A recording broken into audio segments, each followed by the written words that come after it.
Puzzle and Ori love apricot season as much as I do. They're over there looking for fallen apricots in the grass. They like them best when they're really super ripe and they hit the ground. But here's a little bit of a story for you. They didn't always like apricots. That was an acquired taste. They used to think they were very slimy and disgusting. But then they started picking them up when they were super overripe, you know? And they really liked how sweet they get when they're just on the edge of rotten, really.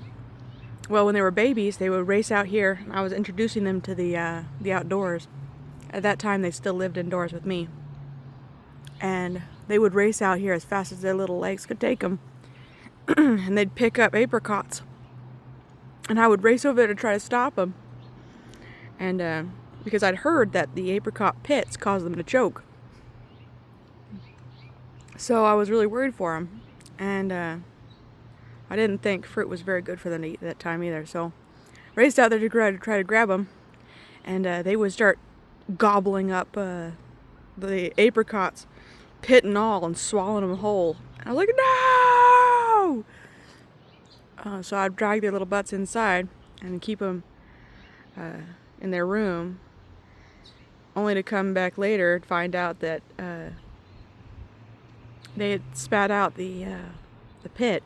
And here's the thing about having a rumen. It's a 4-chambered stomach.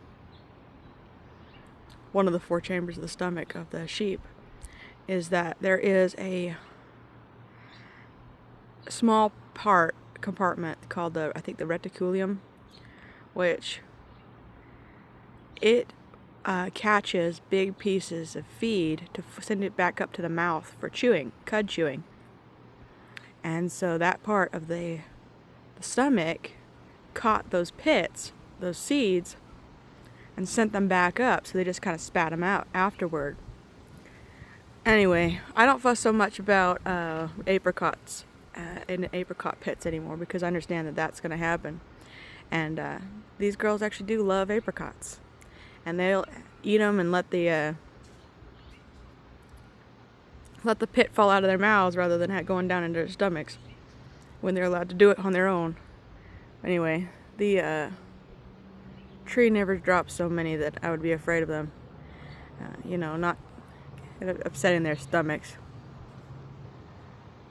Just one here and there, occasionally, every day is pretty good. And it's a light and nice treat for them. So I don't sweat the small stuff anymore. These girls know what's good for them now. Back then, not so much, but now they do. Anyway, I love them.